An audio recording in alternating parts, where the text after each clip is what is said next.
Las 5 velas grandes en el pastel ya se habían derretido, manchando el merengue blanco con gotas de cera azul.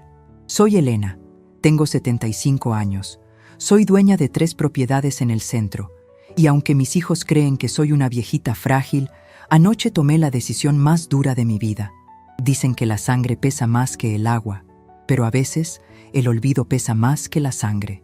Me levanté de la silla de madera de la cabecera a las 10:15 de la noche.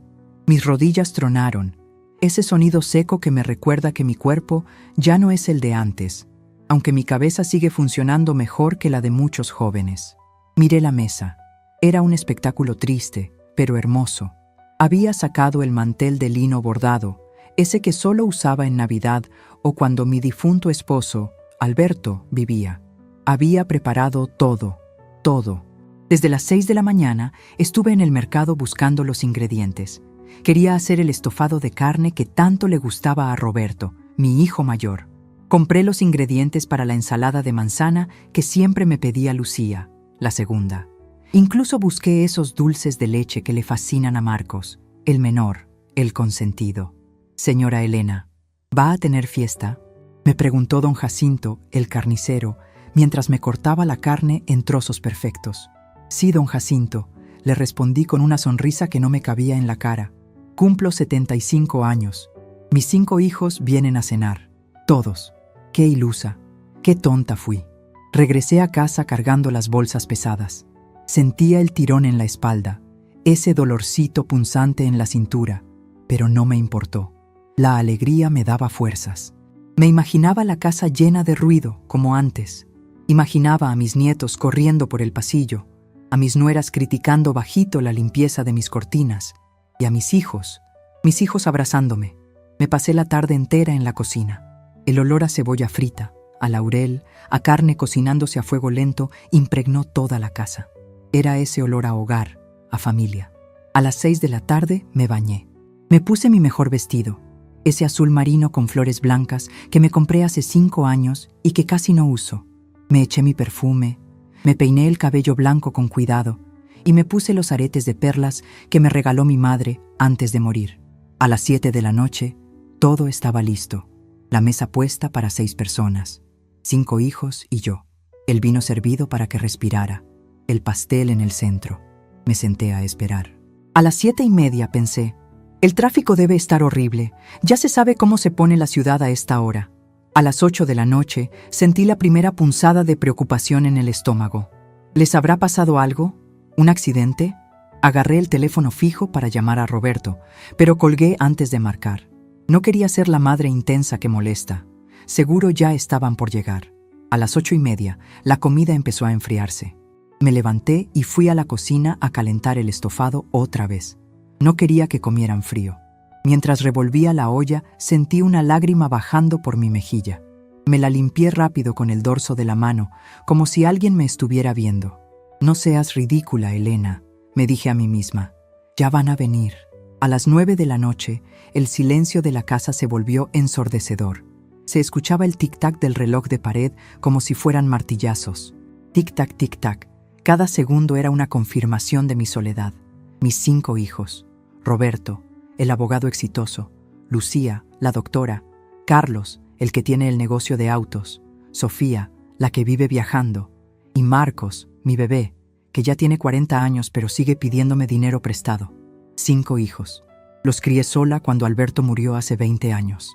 Trabajé cosiendo ropa ajena, vendiendo comida, administrando con uñas y dientes lo poco que teníamos para que ellos fueran profesionales, para que fueran alguien. Nunca les faltó un plato de comida, nunca les faltó un cuaderno para la escuela. Y ahora yo estaba aquí, con 75 años, y me faltaban ellos.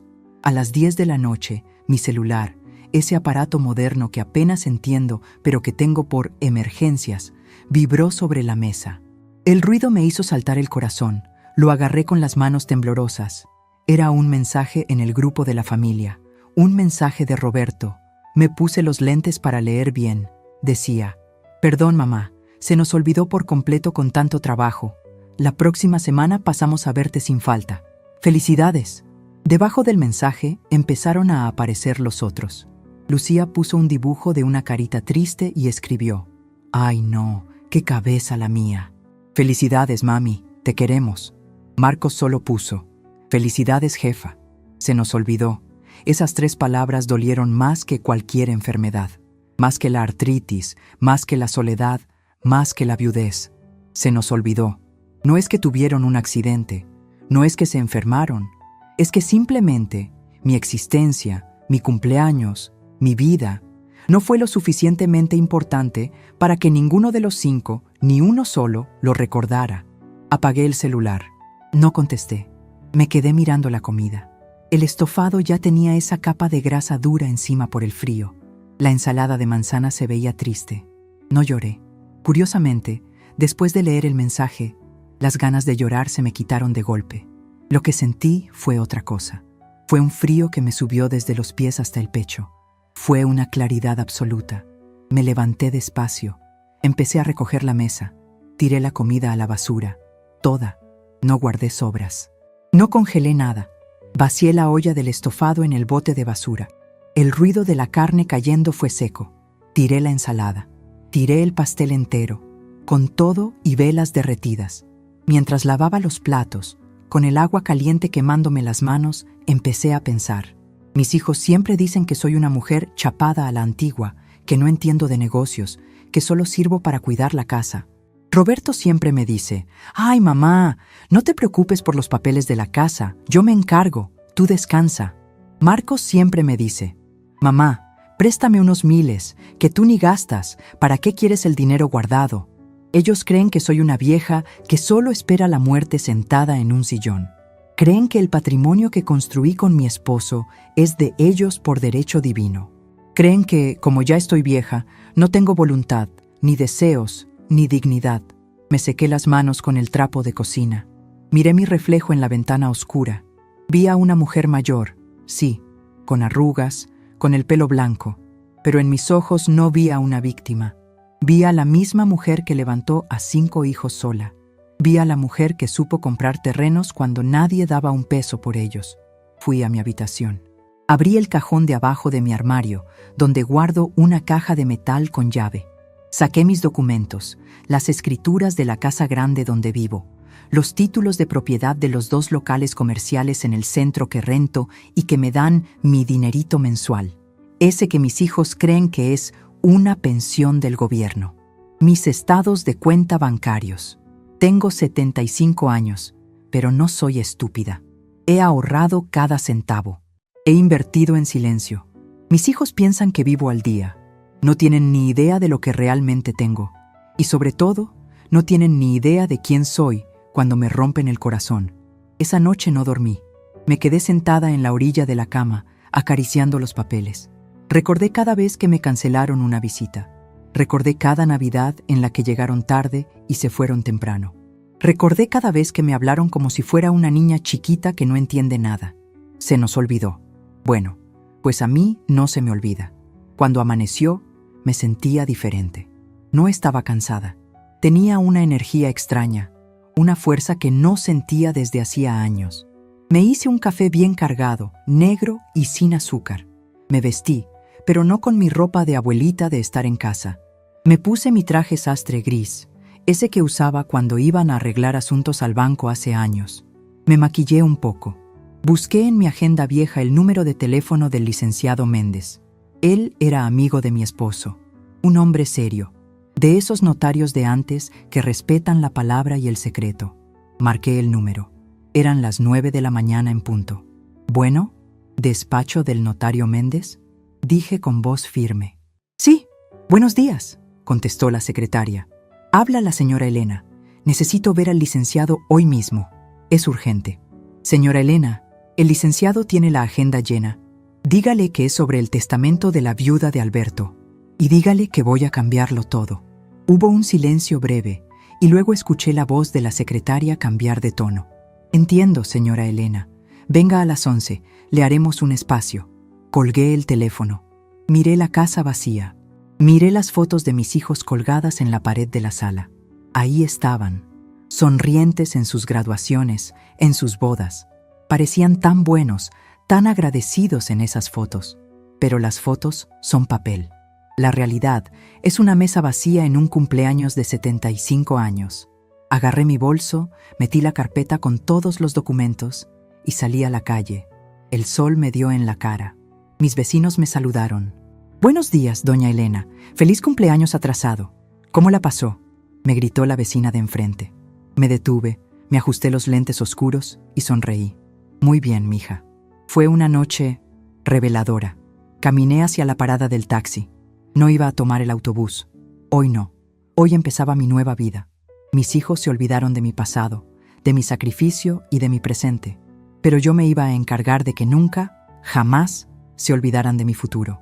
Llegué al edificio del notario, un edificio antiguo, de piedra, con puertas pesadas de madera.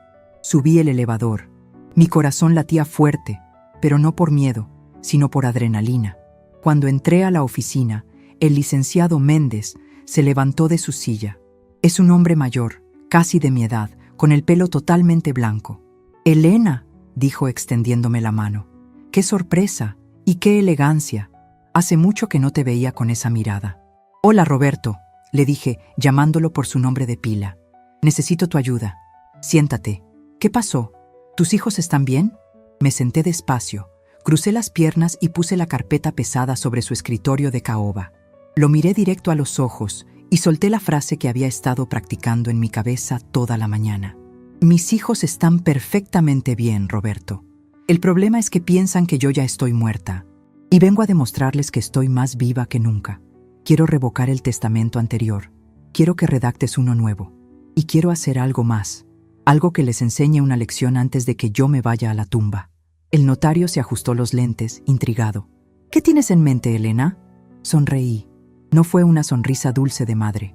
Fue una sonrisa de mujer de negocios. «Quiero venderlo todo, Roberto, pero no como ellos creen. Quiero crear un fideicomiso. Y quiero que tú seas el ejecutor de un plan que tengo».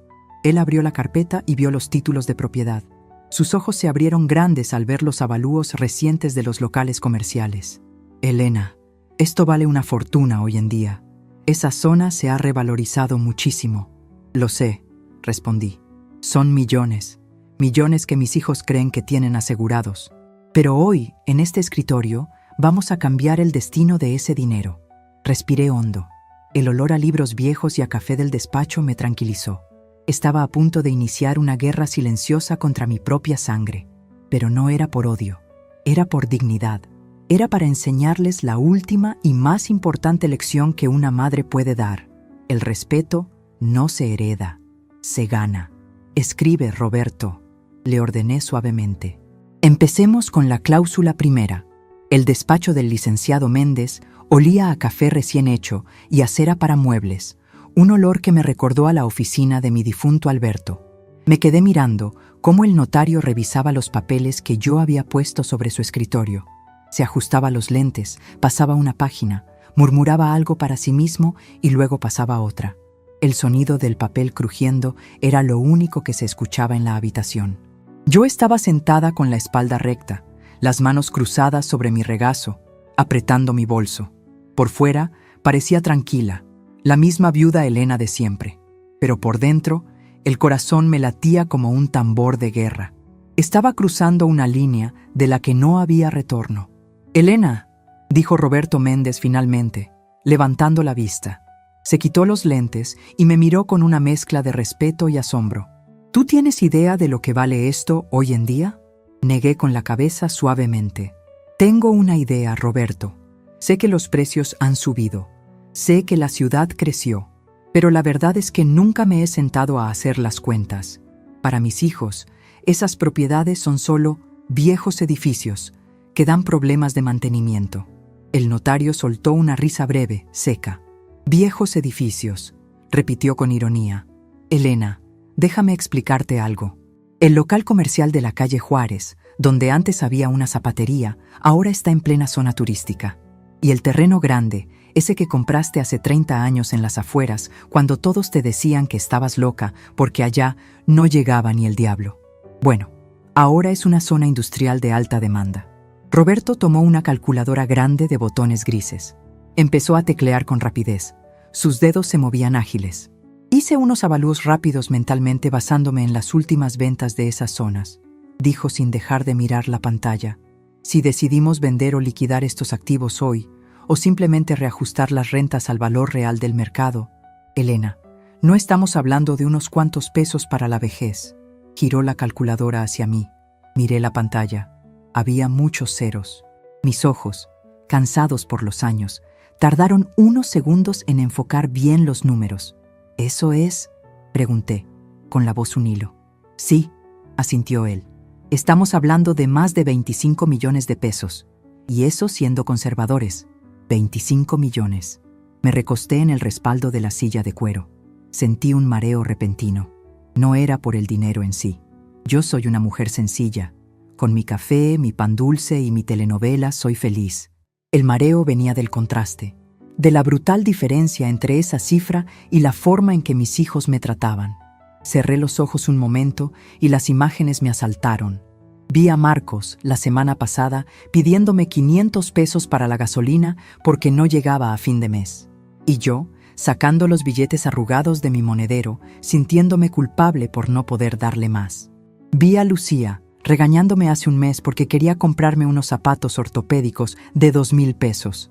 Mamá, eso es carísimo. Mejor busca unos en el mercado. No estamos para lujos, me dijo. Y yo le hice caso. Me compré unos baratos que me sacan ampollas. Ellos me veían como una carga. Me veían como una viejita que hay que mantener, a la que hay que tirarle unas migajas de tiempo y de paciencia. Y resulta que yo estaba sentada sobre una mina de oro. Soy rica, Roberto, susurré, más para mí que para él. Eres una mujer muy acaudalada, Elena, y muy inteligente. Mantuviste esto a flote tú sola tras la muerte de Alberto. Nadie te regaló nada. Abrí los ojos. El mareo se había ido. En su lugar, sentí una llama encenderse en mi pecho. Era el poder. No el poder del dinero, sino el poder de la verdad. Durante años me sentí pequeña, dependiente de su afecto, mendigando sus visitas. Pensaba que si les daba todo lo que tenía, me querrían más. Qué equivocada estaba. Roberto, dije, y mi voz ya no temblaba. Ahora sonaba firme, como cuando regañaba a mis hijos cuando eran niños. No quiero que ellos lo sepan. ¿Cómo?, preguntó él confundido. Elena, tarde o temprano se enterarán. Si te pasa algo, si me pasa algo, que se enteren por el testamento.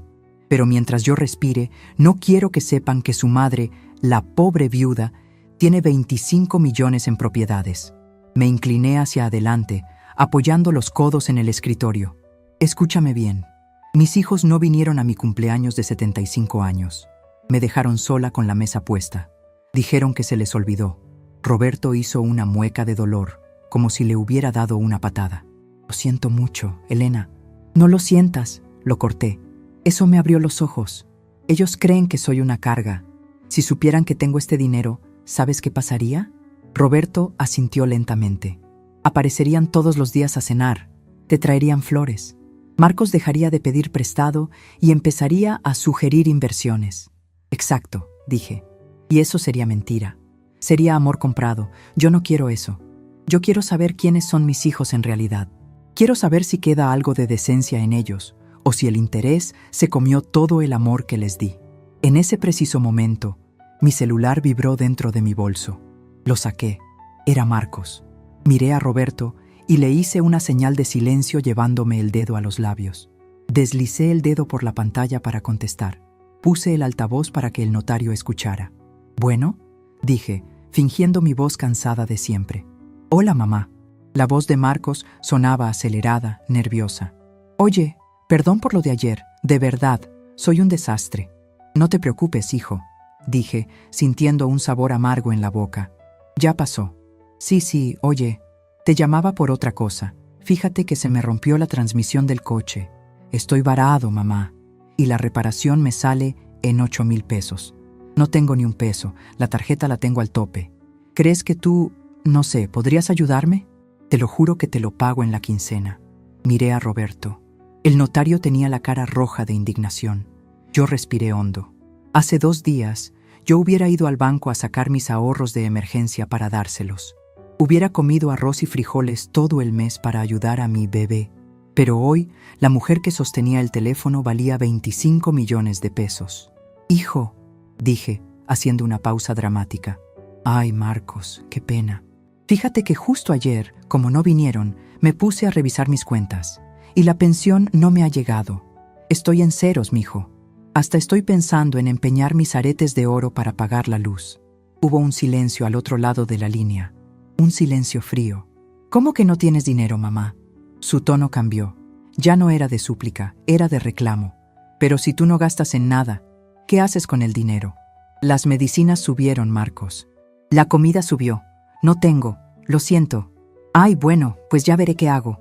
Qué barbaridad. Uno no puede contar con nadie. Hablamos luego, mamá. Y me colgó. Ni un ¿estás bien? Ni un ¿necesitas algo si vas a empeñar tus aretes? Nada. Solo enojo porque el cajero automático llamado mamá estaba fuera de servicio. Dejé el celular sobre la mesa. Roberto Méndez estaba negando con la cabeza, visiblemente molesto. Es increíble, murmuró. 8,000 pesos. Y tú podrías comprarle una agencia de autos entera si quisieras. Sí, dije guardando el celular. Podría, pero no lo haré. Me levanté y caminé hacia la ventana del despacho. Desde ahí se veía la calle, la gente caminando rápido, los autos. Me sentí poderosa. Por primera vez en años yo tenía el control. Ellos tenían la juventud, tenían la fuerza física, pero yo tenía el capital y, más importante aún, tenía el elemento sorpresa. Roberto, vamos a hacer lo siguiente, dije, dándome la vuelta para enfrentarlo. Mi mente trabajaba a 1000 por hora, trazando un plan estratégico como si fuera una generala en el campo de batalla. Quiero crear ese fideicomiso del que te hablé. De acuerdo. ¿Cuál será el objetivo? Protección de activos y... Sonreí con malicia. Educación familiar. ¿Educación? Preguntó él tomando su pluma. Sí, vamos a poner todas las propiedades a nombre del fideicomiso. Yo figuraré como administradora, pero legalmente parecerá que ya no son mías a título personal. Quiero que parezca que me estoy deshaciendo de cosas. Entiendo. Quieres simular una crisis. No exactamente una crisis. Quiero simular que estoy ordenando mis cosas antes de morir. Pero el dinero que generen las rentas, ese dinero va a una cuenta que solo tú y yo conoceremos. Empecé a caminar por la oficina mientras hablaba, sintiendo cómo la energía fluía por mis venas. Con ese dinero voy a contratar servicios. Quiero que investigues la situación real de mis hijos. Roberto dice que es un abogado exitoso, pero siempre se queja de dinero. Lucía dice que trabaja mucho en el hospital, pero nunca tiene tiempo. Quiero saber la verdad. Quiero saber en qué gastan, qué deben, con quién se juntan. Eso es trabajo de un detective privado, Elena. Pues contrata al mejor. Pagaré lo que sea. Tengo 25 millones de razones para hacerlo. Roberto anotó todo en su libreta legal amarilla. ¿Y el testamento? Preguntó. El testamento será la pieza final. Por ahora, déjalo como está. Quiero darles una oportunidad más. Una serie de pruebas. Si las pasan, el dinero será suyo. Si no, dejé la frase en el aire. Si no, voy a donarlo todo a la beneficencia, a un asilo de ancianos, para que cuiden a viejos olvidados como yo. Roberto terminó de escribir y me miró con admiración. Nunca te había visto así, Elena. Alberto estaría orgulloso. Alberto estaría furioso de que sus hijos sean así, corregí. Pero yo me encargaré de arreglarlo. Firmamos los papeles preliminares. Me sentí ligera al firmar. Cada firma era un eslabón que rompía de mis cadenas de madre abnegada y ciega. Ahora era una madre con los ojos bien abiertos. Salí del despacho a la 1 de la tarde. El sol brillaba alto. Tenía hambre. Normalmente hubiera ido a mi casa a calentar un poco de sopa de ayer. O me hubiera comprado una torta barata en la esquina. Pero hoy no. Caminé 2 cuadras hasta un restaurante francés muy elegante que siempre miraba de lejos. Ese donde los meseros usan corbata de moño y hay manteles blancos impecables.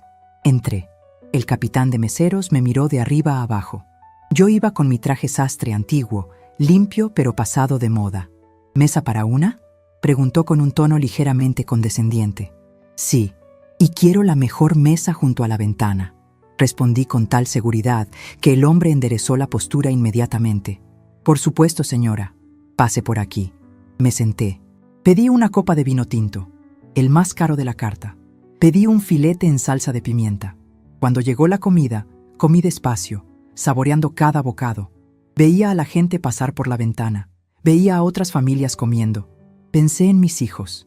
Probablemente ahora mismo Marcos estaría maldiciendo su suerte. Roberto estaría en un juzgado mintiendo. Lucía estaría ignorando mis llamadas. No sabían que la madre a la que ignoraban estaba brindando con una copa de vino de 500 pesos por su propio renacimiento. Saqué una libreta pequeña de mi bolso. Siempre cargo una para anotar la lista del mercado. Arranqué la hoja de las verduras y escribí en una hoja limpia: Plan de acción diagnóstico real. Informe del detective sobre cada hijo. La prueba de la necesidad.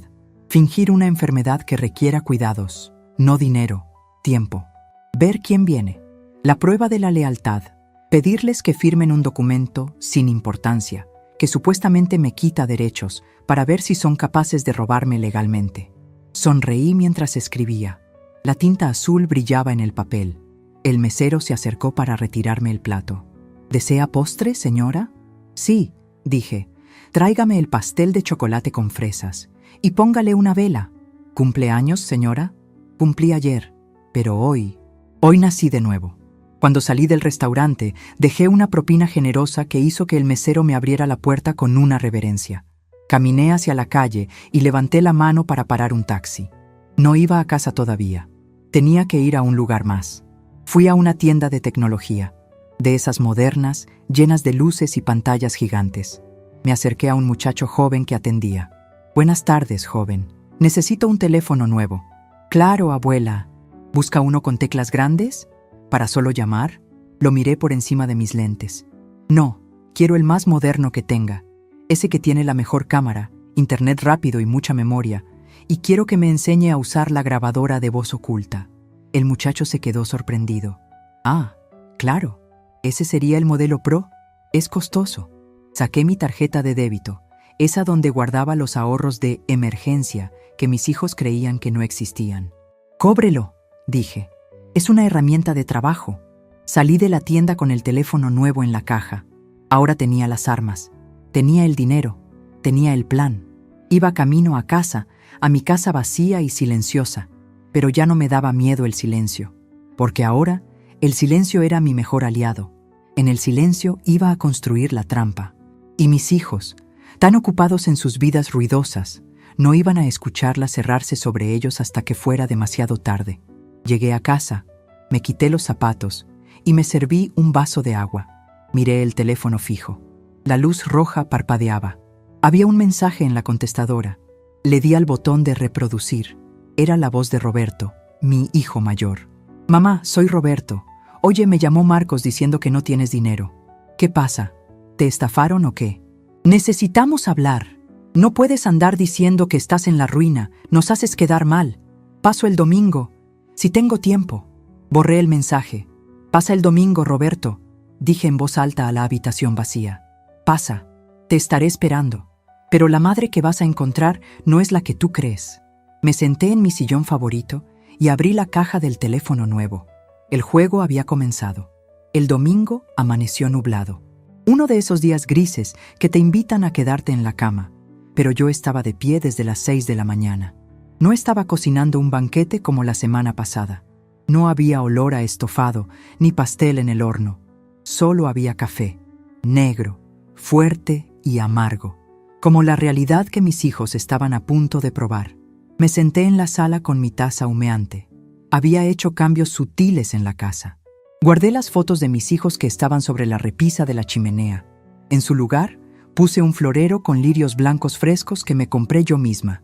Quité el mantel de encaje que a Roberto le gustaba y dejé la madera de la mesa desnuda, brillante y fría. A las 11 de la mañana, escuché el motor del coche de Roberto. Es un coche grande, ostentoso, de esos que rugen para que todo el barrio sepa que el abogado llegó. No salí a recibirlo a la puerta. Me quedé sentada, revisando las noticias en mi teléfono nuevo, ese que ellos no sabían que tenía. Activé la grabadora de voz y puse el teléfono boca abajo sobre la mesa de centro, disimulado entre unas revistas viejas. La puerta se abrió. Roberto tiene llave. Nunca se la he pedido, pero hoy me molestó escuchar el sonido de su llave girando en mi cerradura sin siquiera tocar el timbre. «¿Mamá?», gritó desde la entrada. «En la sala», respondí sin levantar la voz. Roberto entró. Venía vestido con ropa deportiva de marca, aunque sé que lo único que ejercita es la mandíbula. Me miró y frunció el ceño al ver que no me levanté a abrazarlo. «Hola, mamá. ¿Estás bien? Te ves seria». «Estoy como siempre, hijo. Siéntate. ¿Quieres café? Está en la cocina. Sírvete tú». Se quedó paralizado un segundo. Estaba acostumbrado a que yo corriera a servirle, a ponerle el azúcar, a revolverle la cucharita. «Ah, no, gracias. Vengo rápido. Tengo un compromiso de golf». Se sentó en el borde del sofá, incómodo. Miró a su alrededor. «¿Dónde están las fotos, mamá?» «La de mi graduación?» «Las guardé para limpiar». Mentí. Me acomodé los lentes. «Dijiste en tu mensaje que querías hablar de mi ruina». Roberto suspiró, ese suspiro impaciente que usan los padres con los niños berrinchudos. «A ver, mamá, Marcos me dijo que no tienes dinero, que vas a empeñar tus joyas. Eso no puede ser. Papá te dejó bien. ¿En qué te estás gastando el dinero? ¿Te están estafando esos vendedores por teléfono?» «Nadie me estafa, Roberto», dije con calma. «Simplemente el dinero se acaba. La casa es vieja.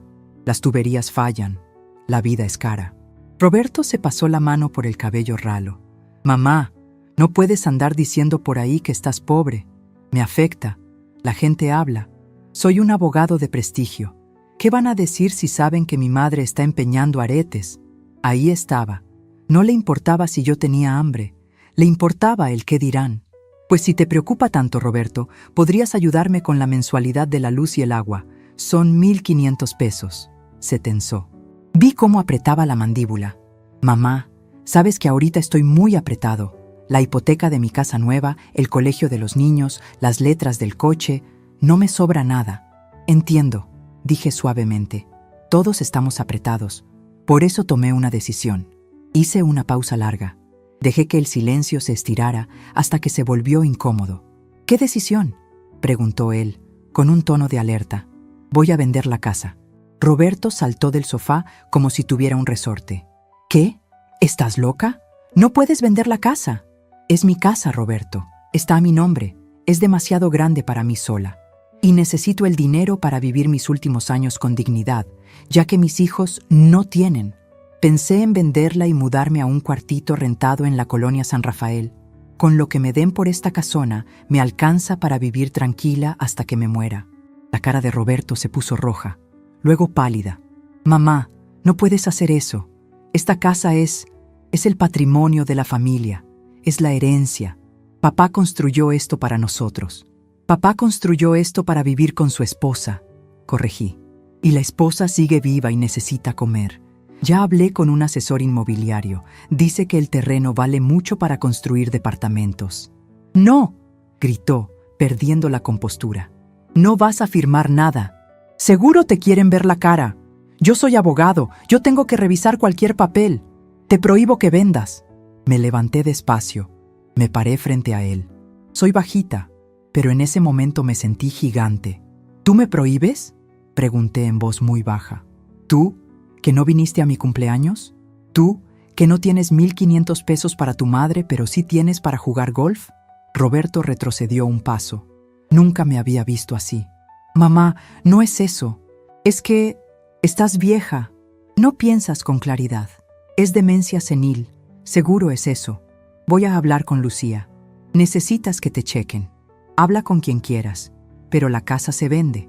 ¿A menos qué? A menos que ustedes, mis 5 hijos, se hagan cargo de todos mis gastos desde hoy. Una pensión mensual de 5,000 pesos cada uno, 25,000 pesos al mes. Con eso mantengo la casa y no la vendo». Roberto soltó una risa nerviosa. ¿5,000 cada uno? Mamá, estás delirando. Nadie tiene ese dinero extra. Marcos debe hasta la camisa. Lucía es coda. Sofía nunca está. Entonces vendo la casa. Tienen una semana para decidirse». Roberto salió de la casa dando un portazo. Esperé a que el ruido de su motor se alejara. Entonces tomé mi teléfono. Detuve la grabación. Tenía la prueba de su egoísmo. Tenía la prueba de que su única preocupación era la herencia, no mi bienestar. Y tenía algo más valioso, el miedo. Había sembrado el pánico. Media hora después, mi teléfono empezó a sonar. Era Lucía. No contesté. Luego llamó Sofía, desde Cancún. No contesté. El grupo de WhatsApp de la familia, que usualmente estaba mudo, empezó a llenarse de mensajes. ¿Qué le pasa a mi mamá? Dice Roberto que quiere vender la casa familiar. ¿Se volvió loca? Hay que interdictarla si es necesario. No puede vender nuestra casa. Leí cada mensaje con una sonrisa fría. Nuestra casa. Qué rápido reclamaban propiedad sobre lo que no les costó ni una gota de sudor. El lunes por la mañana tenía una cita diferente. No con el médico ni con el notario. Fui a una cafetería discreta en el centro, lejos de mi barrio. Ahí me esperaba un hombre joven, de aspecto común, con una gorra y una mochila. Parecía un estudiante, pero era el detective privado que el licenciado Méndez me había recomendado. Se llamaba Julián. «Buenos días, señora Elena», dijo levantándose educadamente. «Buenos días, joven. ¿Tiene lo que le pedí?» «Sí, señora. Y le advierto, es bastante información». Sacó una carpeta gruesa. Empezamos con Roberto. Su hijo Roberto no es tan exitoso como dice, explicó Julián, mostrándome fotos de documentos. Tiene 3 demandas civiles por incumplimiento de contrato. Debe 6 meses de la hipoteca de su casa. Y lo más interesante, tiene una amante. Una chica de 25 años a la que le paga un departamento en la zona rosa. Sentí una punzada en el pecho. Roberto, el hombre de familia, el moralista. Gastaba en una amante lo que le negaba a su madre. «Continúe», dije, endureciendo el corazón. «Lucía, la doctora, ella sí tiene dinero. Su marido gana muy bien, tienen cuentas de ahorro robustas, pero…» Julián dudó. Parece que su marido es quien controla todo. Ella le tiene miedo. Y además está invirtiendo en un negocio de esquema piramidal a escondidas de él. Ha perdido mucho dinero ahí. ¿Y Marcos?, pregunté por mi hijo menor. Marcos es un ludópata, señora. Apuesta en línea. Debe dinero a gente peligrosa. Por eso le pide dinero a usted constantemente. No es para gasolina, es para pagar intereses de sus deudas de juego. Cerré los ojos. Mi bebé, mi Marcos, en manos de prestamistas. ¿Y los otros? Sofía viaja mucho, pero lo hace trabajando de mula para traer mercancía ilegal de ropa y electrónica sin declarar impuestos. Está a un paso de tener problemas federales. Carlos, el de los autos, en realidad lava dinero para un taller mecánico dudoso. Cerré la carpeta. Sentí ganas de vomitar. Mis hijos no eran solo egoístas. Estaban rotos, estaban metidos en problemas graves. Y todos, absolutamente todos, veían mi muerte y mi herencia como su tabla de salvación. Esperaban a que yo me muriera para pagar sus deudas, sus vicios y sus errores con el trabajo de toda mi vida. «Gracias, Julián», dije, sacando un sobre con efectivo para pagarle. «Señora, con todo respeto, ¿qué va a hacer? Esa gente con la que se meten algunos de sus hijos no es buena. Lo sé, pero yo soy su madre y soy más dura que cualquier prestamista. Voy a arreglar esto, pero va a doler». Salí de la cafetería con la carpeta bajo el brazo. Caminaba lento, digiriendo la información. La tristeza inicial se transformó en una determinación fría. Ya no se trataba solo de darles una lección de gratitud. Ahora se trataba de salvarlos de sí mismos. Si les daba la herencia ahora, o si moría y se la repartían, el dinero se esfumaría en meses. Roberto se lo daría a la amante o a los bancos. Marcos lo perdería en apuestas. Sofía y Carlos terminarían en la cárcel. Mi dinero no los iba a salvar. Mi dinero los iba a destruir. Tenía que cortar el flujo. Tenía que obligarlos a tocar fondo mientras yo estuviera viva para verlos salir del hoyo. Esa tarde, ejecuté la segunda parte de mi plan. La confusión. Llamé a Lucía. «Hija», dije con voz temblorosa, «me siento mal. Tengo taquicardia».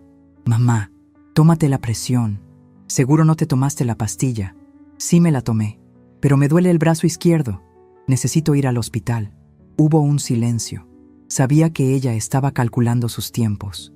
«Mamá, estoy de guardia en la clínica privada. No puedo salir. Pídete un Uber y vete a urgencias del Seguro Social. Ahí te atienden. Avísame qué te dicen». Colgué. «Vete sola». Su madre con síntomas de infarto y ella me mandaba sola. Bien. No fui al hospital. Fui a una agencia de viajes. Compré un boleto de avión para mí sola. Un fin de semana en un resort de lujo en la playa. Todo incluido. Primera clase. Luego fui a una tienda de ropa exclusiva y me compré un traje de baño, un sombrero elegante y unas sandalias. Gasté cerca de 50,000 pesos en una tarde. La tarjeta pasó sin problemas. Regresé a casa y puse mi teléfono en modo avión. Durante 3 días desaparecí. Me fui a la playa. Mientras mis hijos entraban en pánico porque mamá no contesta, mamá no está en casa. Los vecinos dicen que la vieron salir con una maleta. Yo estaba sentada frente al mar, con una margarita en la mano, sintiendo la brisa en mi cara. Por primera vez en 40 años, no cociné, no limpié, no me preocupé por nadie. Lloré un poco frente al mar, pensando en el desastre que eran mis hijos. Pero el mar se llevó mis lágrimas. El jueves por la noche encendí el teléfono. Tenía 150 llamadas perdidas, mensajes de voz histéricos. Mamá, vamos a llamar a la policía. Mamá, Marcos dice que te secuestraron. Mamá, estamos en tu casa. Rompimos la cerradura para entrar y no estás. Sonreí. Rompieron la cerradura. Perfecto. Allanamiento. Escribí un solo mensaje en el grupo. Estoy bien. Tuve una emergencia y tuve que salir. Regreso mañana viernes a las 6 p.m. Quiero a todos en la casa. A todos. Es obligatorio. Tengo un anuncio importante sobre la venta de la casa. Llegué el viernes a las 5:30. El taxi me dejó en la puerta. La cerradura de la entrada estaba forzada, tal como dijeron. Entré. La casa estaba revuelta. Habían buscado papeles. Los cajones de mi escritorio estaban abiertos. Buscaban el testamento. Buscaban las escrituras. Pobres ilusos. Los originales estaban en la bóveda del notario Méndez. Aquí solo tenía copias viejas. Me di un baño, me puse mi mejor vestido y me senté en la cabecera de la mesa. A las 6 en punto empezaron a llegar. Llegaron todos. Los 5. Roberto, sudando. Lucía, con cara de regaño. Marcos, temblando. Seguramente debía dinero y necesitaba saber si habría herencia pronto. Sofía y Carlos, mirando al suelo. Se sentaron alrededor de la mesa. No les ofrecí ni agua. ¿Dónde estabas, mamá?, gritó Lucía. Casi nos matas del susto. Pensamos que estabas muerta en una zanja. Estaba ocupada, dije con calma, viendo mis opciones. Saqué la carpeta del detective, sin decir qué era, y la puse sobre la mesa. También puse mi teléfono. Entraron a mi casa, dije señalando la puerta. Buscaron mis papeles. Eso es un delito. Pero como son mis hijos, no voy a llamar a la policía. Todavía. El silencio se hizo espeso. Mamá, estábamos preocupados, se defendió Roberto. Buscábamos una pista de dónde estabas. Buscaban el testamento, lo corté en seco. Buscaban saber qué les toca. Nadie respondió. Las miradas se cruzaron. Bien, vamos al grano. Les dije que iba a vender la casa. No lo vas a hacer, interrumpió Marcos. Es nuestra herencia. Era su herencia, corregí. Pero he estado pensando. Ustedes dicen que no tienen dinero para ayudarme, que están en la ruina. Miré fijamente a Roberto. Roberto, tú dices que no tienes 1,500 pesos, pero pagas un departamento en la calle Génova, ¿verdad? Roberto se puso blanco como el papel. Su boca se abrió, pero no salió sonido. ¿Qué?, preguntó su esposa, mi nuera, que había venido con él. Roberto la miró con terror. Nada, cosas de madre e hijo, dije rápido, disfrutando su pánico. No iba a delatarlo frente a su mujer todavía. El miedo era mejor castigo por ahora. Miré a Lucía. Y tú, hija, dices que no tienes tiempo para llevarme al médico, pero tienes tiempo para esas reuniones de inversión, los jueves por la noche, donde has perdido los ahorros de tu marido. Lucía tragó saliva ruidosamente. Miré a Marcos. Y tú necesitas dinero urgente, ¿no? Esos señores a los que les debes no son muy pacientes. Marcos empezó a temblar visiblemente. ¿Cómo sabes todo eso?, susurró Sofía. Soy su madre, dije, y mi voz resonó con una autoridad ancestral. Yo les limpié el trasero cuando eran bebés. Yo sé cuándo mienten. Siempre lo he sabido. Solo que antes me hacía la tonta porque los amaba demasiado. Pero el domingo pasado, cuando me olvidaron, algo se rompió. La madre ciega se murió. Ahora tienen a la madre que ve todo. Me levanté. La casa no se vende, por ahora, pero las reglas cambian hoy. Saqué 5 sobres. Dentro de cada uno había una factura. Roberto, vas a pagar el predial de la casa. Aquí está el recibo. Lucía, vas a pagar el seguro médico de gastos mayores para mí. Marcos, vas a venir a pintar la fachada de la casa tú mismo. Nada de contratar a alguien. Quiero verte sudar. Sofía, vas a venir a limpiar la casa a fondo 2 veces por semana. Carlos, vas a arreglar todas las tuberías y la instalación eléctrica. ¿Y si no queremos?, retó Carlos cruzándose de brazos. No puedes obligarnos. Sonreí. Fue una sonrisa que heló la sangre de los 5. Si no lo hacen para el fin de mes, toqué la carpeta del detective. Tengo una cita con el notario Méndez el día 1 del mes siguiente. Voy a crear un fideicomiso.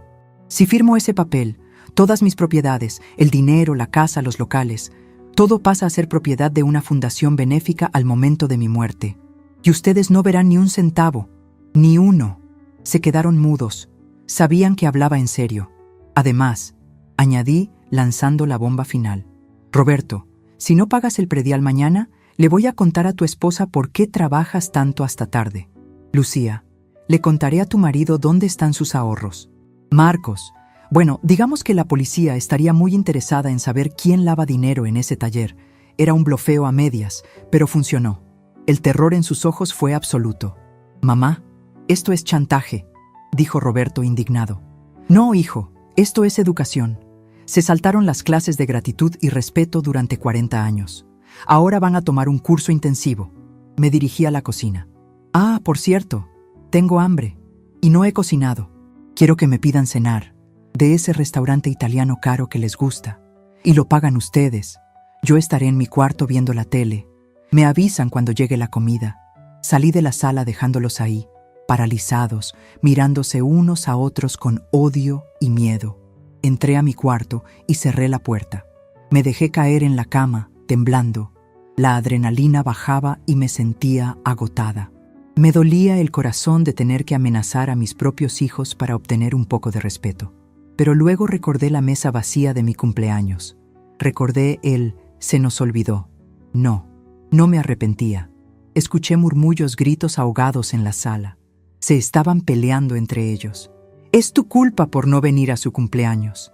«Cállate, tú tampoco viniste. Paga tú la cena, yo no traigo». Sonreí. La dinámica había cambiado. Ya no eran ellos contra la pobre viejita. Ahora eran ellos tratando de sobrevivir a la matriarca. Y esto apenas empezaba. El lunes empezaría la verdadera prueba. Porque el notario Méndez ya tenía redactado el borrador del fideicomiso. Y tenía una cláusula especial. El heredero que demuestre cambio genuino recibirá el doble. El que finja será desheredado. Pero eso no se los iba a decir. Eso lo tendrían que descubrir solos. Me recosté y encendí la televisión. Por primera vez en años no me sentí sola. Me sentí la dueña de mi destino. Y la cena italiana. Estaba segura de que iba a saber a gloria. Nunca imaginé que el sonido de una escoba barriendo pudiera ser música para mis oídos. Pero ahí estaba yo, sentada en mi mecedora en el porche, con un vaso de limonada fresca en la mano, viendo un espectáculo que mis vecinos no podían creer. Marcos, mi hijo, el consentido, el que nunca había levantado nada más pesado que una baraja de cartas, estaba subido en una escalera pintando la fachada de la casa. Tenía manchas de pintura blanca en su ropa de marca, sudaba a chorros y refunfuñaba entre dientes. Pero el rodillo subía y bajaba. Adentro se escuchaba la aspiradora. Era Sofía. La viajera, la que siempre decía que era alérgica al polvo, estaba limpiando las alfombras que no se habían lavado en años. Y en la cocina, Carlos, el que se cree muy macho porque arregla coches, estaba debajo del fregadero, peleando con la tubería que goteaba desde hacía 6 meses. «Pásame la llave inglesa, maldita sea», lo escuché gritar. Sonreí. Era sábado por la mañana. Normalmente, yo estaría sola, viendo la televisión o hablando con mis plantas. Hoy, mi casa estaba llena de vida. Una vida forzada, sí, llena de resentimiento y caras largas, pero vida al fin y al cabo. Roberto llegó a las 12 en punto. Trajo el recibo del predial pagado. Me lo entregó con 2 dedos, como si el papel estuviera sucio. «Aquí está, mamá. 8,000 pesos. Tuve que pedir un adelanto en el despacho. Espero que estés contenta». No se trata de mi felicidad, hijo, le dije, tomando el recibo y guardándolo en mi bolsa. Se trata de tu responsabilidad. Esta casa será tuya algún día, ¿no? Pues cuídala. Roberto se aflojó la corbata. Me miró con esa mirada analítica que usa en los juzgados. Mamá, tenemos que hablar. Esto no puede seguir así. Estás actuando de forma errática. ¿Errática?, pregunté, arqueando una ceja. ¿Por qué? ¿Porque les pido que trabajen?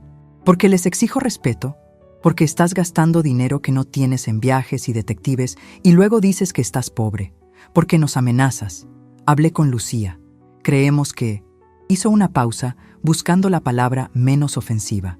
Creemos que necesitas ayuda profesional. Ahí estaba, el plan que yo sabía que vendría. Lo vi en sus ojos. No era preocupación por mi salud, era estrategia. Si lograban declararme incapaz mentalmente, podrían tomar el control de mis bienes, anular mis decisiones y manejar mi dinero a su antojo. Es la jugada clásica de los hijos buitres. ¿Ayuda profesional?, repetí, haciéndome la inocente. ¿Te refieres a un médico? Sí. De hecho, invité a un colega a comer hoy. Es el doctor Valladares. Es geriatra y psiquiatra. Solo para que platiquemos, mamá. Para estar tranquilos de que tu cabecita funciona bien. Me dieron ganas de reír. Roberto pensaba que yo era una anciana ingenua. Pensaba que podía traerme a un médico comprado para encerrarme en mi propia mentira. Me parece excelente, Roberto, dije, poniéndome de pie. Que venga, que me revise. No tengo nada que esconder. A la 1 de la tarde, la familia feliz se reunió en el comedor. Habían pedido comida china, pagada por Lucía a regañadientes. El doctor Valladares era un hombre calvo, con una sonrisa falsa que no le llegaba a los ojos. Se sentó a mi lado. Mis hijos me miraban con tensión. Marcos había dejado de pintar y se frotaba las manos manchadas. Sofía me miraba con lástima fingida. Y dígame, doña Elena, empezó el doctor con voz suave, como si le hablara a una niña. ¿Cómo se ha sentido últimamente? ¿Olvida cosas? ¿Se siente perseguida? Dejé mis cubiertos sobre la mesa con suavidad. Miré a mis 5 hijos. Luego miré al doctor. Doctor, dije con voz clara y potente, mi memoria está perfecta. Recuerdo que en 1985 compré esta casa. Recuerdo que Roberto se orinó en la cama hasta los 12 años. Recuerdo que a Lucía le pagué la carrera de medicina vendiendo tamales los fines de semana. Hubo risitas nerviosas. Roberto se puso rojo. Lo que pasa, doctor, continué, es que mis hijos confunden demencia con autoridad. Creen que estoy loca porque dejé de ser su sirvienta y me convertí en su madre. El doctor tosió, incómodo.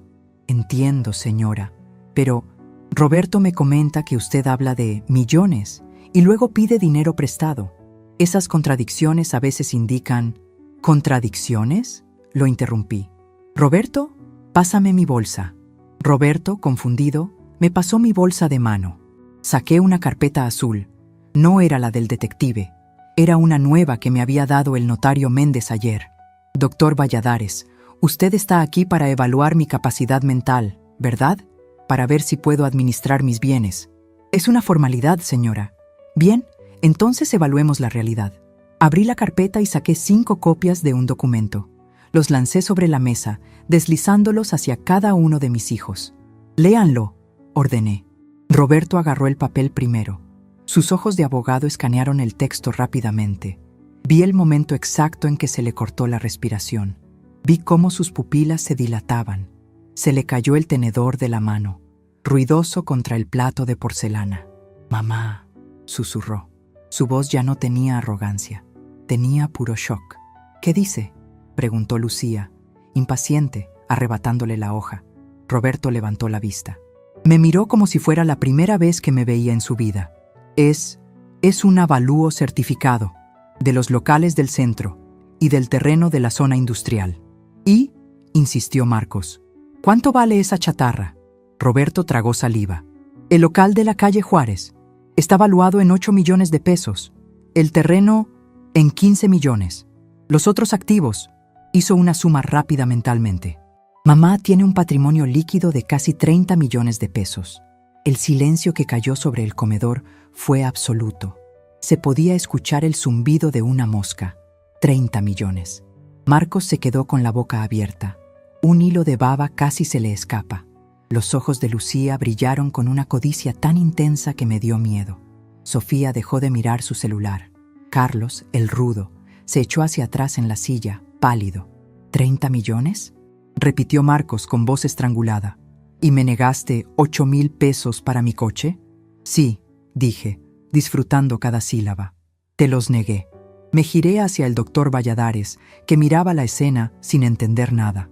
Doctor, una mujer que logra ocultar 30 millones de pesos a 5 hijos hambrientos de dinero durante 20 años, ¿le parece senil? ¿O le parece una estratega brillante? El doctor sonrió, esta vez con respeto genuino. Cerró su maletín. Creo que no tengo nada que hacer aquí, Roberto.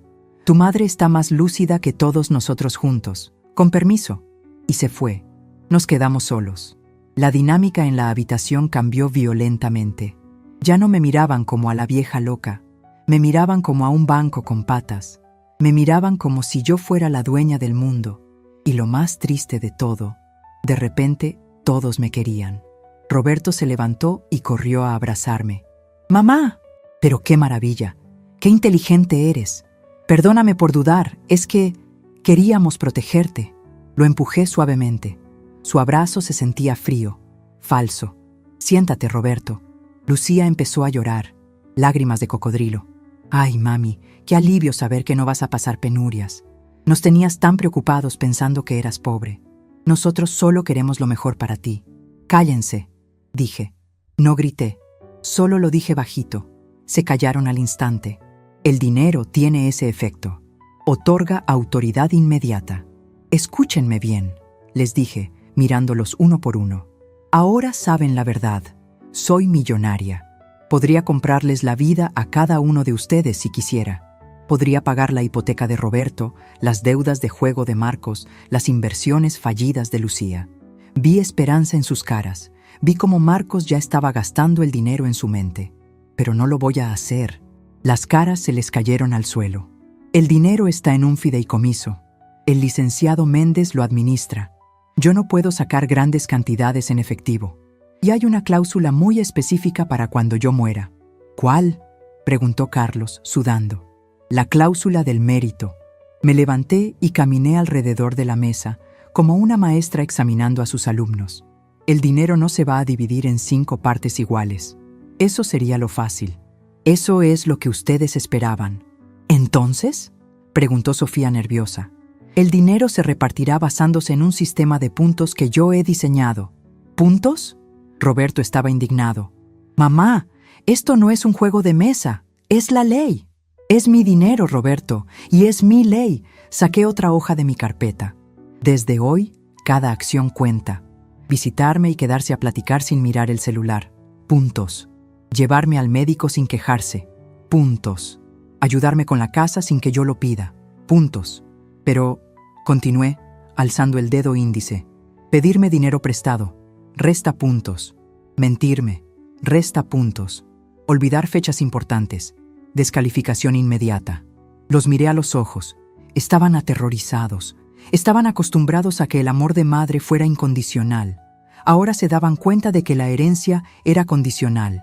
Tienen 6 meses, anuncié. 6 meses de prueba. Al final de los 6 meses, abriré el testamento y asignaré los porcentajes. Puede que uno se lleve todo. Puede que se lo repartan 3. O puede que nadie se lleve nada y todo se vaya al asilo de ancianos Santa Teresa. Eso es cruel, mamá, dijo Marcos casi llorando. Nos estás poniendo a competir como perros por un hueso. No, Marcos, le respondí, y sentí que se me quebraba un poco la voz. Los estoy obligando a ser la familia que debieron ser por amor. Si no pueden ser buenos hijos por cariño, lo serán por interés. Es triste para mí, créanme. Me rompe el corazón tener que comprarlos. Pero prefiero tener hijos interesados que hijos ausentes. Me dirigí a la puerta de la cocina. Ah, por cierto, la pintura de la fachada quedó dispareja, Marcos. Mañana vienes a darle la segunda mano. Y Roberto, el lunes quiero que me lleves al supermercado. Tú personalmente. Nada de mandar a tu esposa. Tengo ganas de comprar cosas caras. Salí al jardín. El aire fresco me golpeó la cara. Me temblaban las piernas. Me senté en la banca de piedra bajo el viejo árbol de aguacate. Lloré. Lloré porque acababa de ganar la batalla, pero sentía que había perdido la guerra.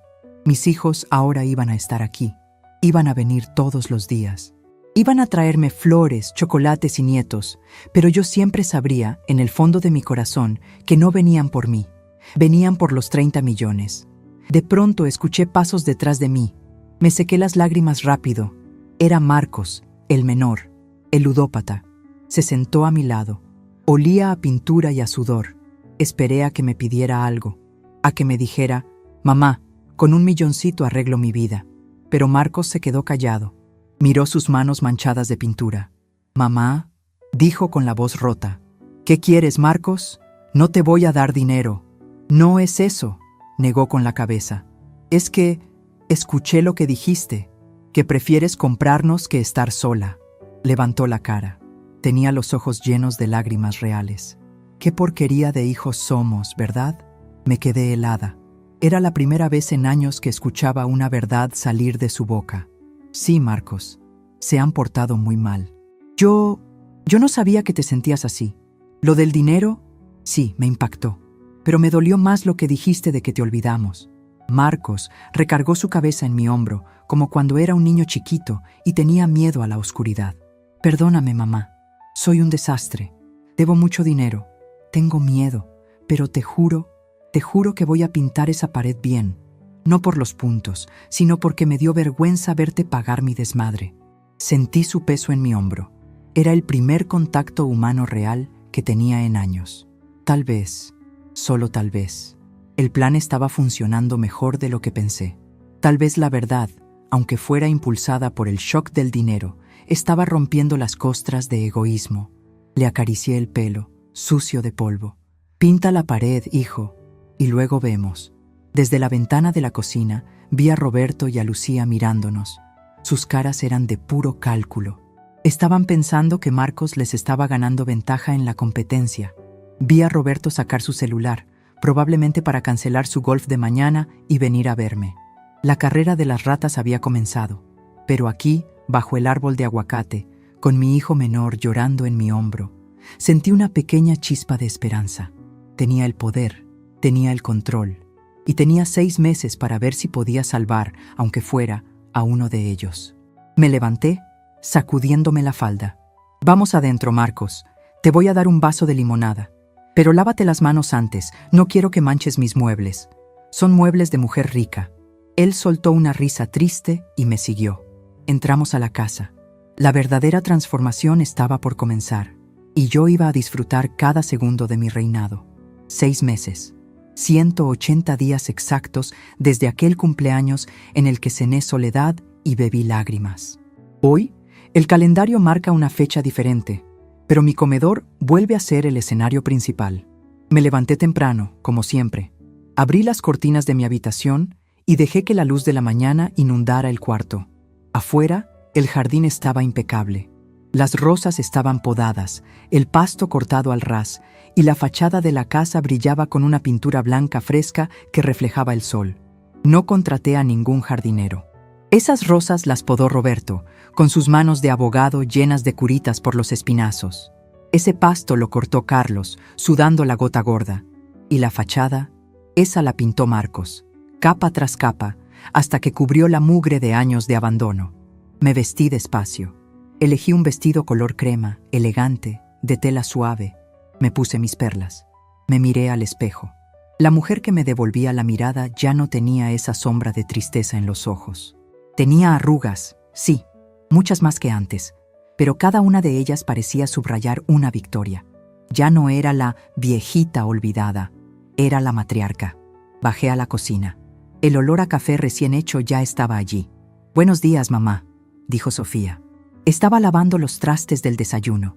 Ella, que antes no levantaba ni un dedo, ahora venía 3 veces por semana a limpiar. «Buenos días, hija. ¿Llegaron tus hermanos?» «Están en la sala». El notario Méndez acaba de estacionarse. Sentí un cosquilleo en el estómago. Hoy era el día del juicio final, como yo lo llamaba en mi mente. El periodo de prueba había terminado. Caminé hacia la sala. Mis 5 hijos se pusieron de pie en cuanto entré. Fue un movimiento automático, respetuoso. Hace 6 meses, Ni siquiera me hubieran saludado al entrar. Hoy, el miedo a perder la herencia los había convertido en los hijos más atentos del mundo. Pero yo no me engañaba. Sabía que gran parte de esa atención tenía un precio: 30 millones de pesos. «Siéntense», dije, ocupando mi sillón habitual. El licenciado Méndez entró, cargando su maletín de cuero gastado. Se veía serio, solemne. Saludó a todos con un movimiento de cabeza y se sentó a mi lado. «Buenos días a todos», dijo Méndez, abriendo el maletín. «Estamos aquí reunidos por petición de su madre, la señora Elena, para dar lectura a la resolución del fideicomiso familiar que se estableció hace 6 meses». El silencio en la sala era tan denso que se podía cortar con un cuchillo. Roberto se aflojó el cuello de la camisa. Lucía jugaba nerviosa con sus anillos. Marcos miraba al suelo, con las manos entrelazadas, como si estuviera rezando. Ellos esperaban un veredicto de ganadores y perdedores. Esperaban escuchar: «Roberto se queda con todo» o «Marcos queda desheredado». Pobres. Todavía no entendían nada. Antes de leer los aspectos legales, intervine yo, levantando la mano. «Tengo algo que decir». Los miré uno por uno. Durante estos 6 meses los he observado. He anotado cada visita, cada llamada, cada favor. Saqué mi libreta de notas. «Roberto, has venido todos los domingos. Me has llevado al supermercado. Has pagado las facturas a tiempo». Roberto sonrió, inflando el pecho. «Pero», continué, «cada vez que venías, mirabas el reloj cada 10 minutos. Y cuando me llevabas al súper, ibas hablando por teléfono todo el camino. Cumpliste con tu deber, hijo. Pero tu corazón seguía en otro lado». La sonrisa de Roberto se borró. «Lucía, me conseguiste las mejores citas médicas. Me compraste vitaminas caras». Lucía asintió fervientemente. «Pero cada vez que me atendías, me recordabas lo ocupada que estabas. Me hacías sentir que mi salud era una carga administrativa para ti. Cumpliste, hija, pero sin calidez». Miré a Carlos y a Sofía. «Ustedes hicieron lo que se les pidió. Limpiaron, arreglaron. Obedecieron por miedo. Son buenos trabajadores, pero siguen siendo seguidores». Finalmente miré a Marcos. Marcos levantó la vista. Tenía ojeras. Había estado trabajando doble turno en una bodega para pagar sus deudas, además de venir a pintarme la casa. «Marcos», dije suavemente. «Lo sé, mamá», interrumpió él con voz ronca. «Sé que perdí. Soy el que más debe, el que más problemas te dio. No espero nada, solo gracias por no dejarme caer en la cárcel estos meses. Cállate y escucha», le ordené, pero sin dureza. «Marcos, tú fuiste el único que, mientras pintaba la fachada, se detuvo a platicar conmigo sobre mis flores. Fuiste el único que, un martes cualquiera, me trajo un helado de limón, no porque sumara puntos, sino porque te acordaste que me gustaba. Fuiste el único que lloró de vergüenza real, no de miedo a perder dinero». Marcos se quedó helado. Sus hermanos lo miraron con envidia y sorpresa. «Licenciado Méndez», dije, «por favor, lea la disposición final de mis bienes». El notario se ajustó los lentes y leyó con voz clara: «Yo, Elena, en pleno uso de mis facultades mentales, declaro que el patrimonio acumulado de 30 millones de pesos no será repartido en efectivo entre mis hijos». «¿Qué?», gritó Roberto poniéndose de pie. «Pero si cumplimos, hicimos todo lo que pediste». «Siéntate, Roberto», dijo Méndez. «No he terminado. El patrimonio total pasará a formar parte de la Fundación Alberto y Elena. Esta fundación tendrá como objetivo administrar los bienes inmuebles y generar rendimientos. Mis 5 hijos serán nombrados miembros del consejo directivo de la fundación. Como consejeros, tendrán derecho a un sueldo mensual vitalicio equivalente a 30,000 pesos para cada uno, ajustables a la inflación». «¿Un sueldo?», preguntó Lucía confundida. «O sea, ¿una mensualidad?». «Exacto», dije yo. 30,000 pesos al mes. Es un buen dinero. Les da para vivir tranquilos, para pagar hipotecas, para estar seguros. Pero no es suficiente para que dejen de trabajar, ni para que se vuelvan locos gastando en lujos, ni para que los estafen. Es una red de seguridad, no un boleto de lotería». Vi cómo procesaban la información. No eran millonarios de golpe, pero tenían la vida resuelta para siempre. 30,000 seguros al mes, de por vida, era una bendición. Pero hay una condición, agregó el notario. Para cobrar su mensualidad, el consejo debe reunirse obligatoriamente todos los domingos a comer en la casa familiar con la fundadora, mientras viva, y entre ellos, cuando ella falte. La ausencia injustificada a la comida familiar anula el pago de ese mes. Se quedaron mudos. Acababa de atar su bienestar económico a la unión familiar. Si querían dinero, tenían que verse las caras, tenían que convivir, tenían que ser familia, aunque fuera a la fuerza al principio. Y hay una cláusula adicional, dijo Méndez, mirando a Marcos. Se destinará un fondo único de emergencia para liquidar las deudas de juego de Marcos, bajo la condición de que asista a terapia y se someta a pruebas de antidoping mensuales. Si falla, pierde su lugar en el consejo. Marcos rompió a llorar. Se tapó la cara con las manos y sollozó como un niño. Era el alivio de saber que podía empezar de cero, que su madre lo había salvado, pero también lo había blindado contra sí mismo. Esto es inaudito, murmuró Roberto. Pero supongo que es justo. Es inteligente. Roberto, el abogado, reconocía una jugada maestra cuando la veía. No podía impugnar el testamento porque él mismo era beneficiario. Y no podía quejarse porque el dinero estaba ahí, solo que dosificado para que no se mataran entre ellos. Me levanté del sillón. No les voy a dejar millones para que se destruyan, les dije, mirándolos con amor pero con firmeza.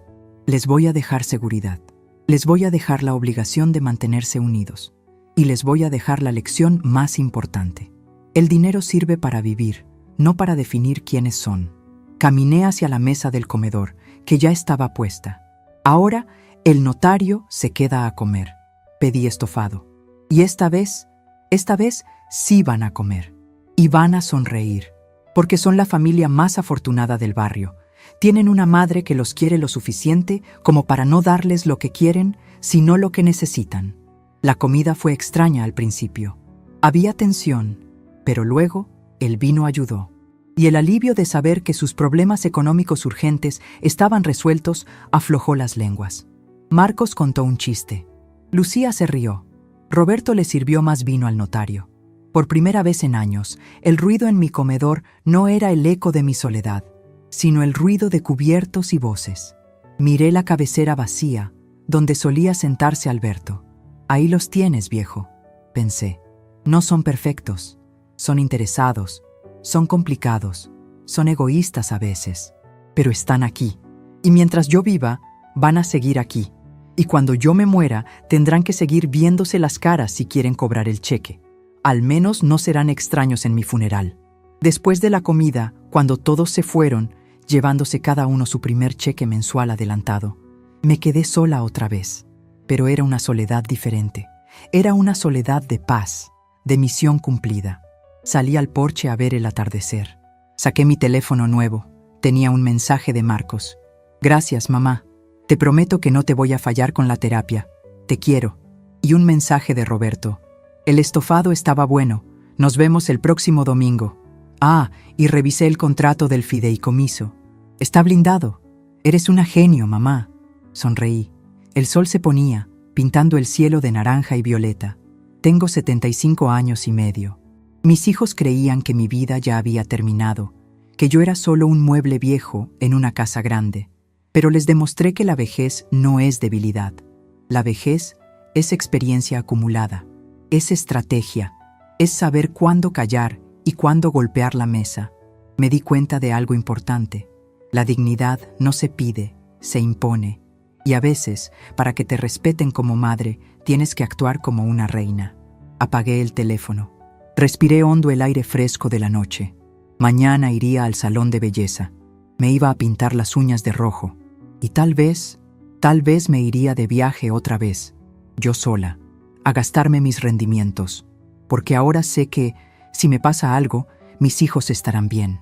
No porque sean perfectos, sino porque les dejé un sistema que no les permite ser un desastre. Entré a la casa y cerré la puerta. El cerrojo hizo un clic sólido, seguro. Esta noche dormiría como un bebé, porque al final, la mejor venganza no es el odio. La mejor venganza es vivir bien y obligar a los demás a subir a tu nivel si quieren estar cerca de ti.